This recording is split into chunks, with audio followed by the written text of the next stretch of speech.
Terceira parada, cemiterio de Cabral. Namoroume a contorna presidida pola igrexa de Santa Mariña, as fabulosas vistas da cidade coas cíes de fondo e o campo contiguo repleto de ovellas. Tras un primeiro recoñecemento do terreo, enredei coa lectura de lápidas. Un dos nichos chamou a miña atención dende lonxe.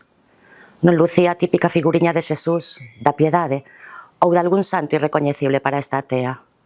Dentro do cristal, na parte inferior dereita, repousaba unha magdalena, non un muffin deses de agora, non, unha magdalena, unha fermosamente imperfecta magdalena caseira co seu pequeno molde de papel de base circular. Antón, 15 de xaneiro de 1982, 14 de setembro de 2021. Coitado. Do meu ano, e aínda marchara máis novo. Non tiña apelidos, non había frase ou poema, nin flores, ningunha desas candeas a pilas.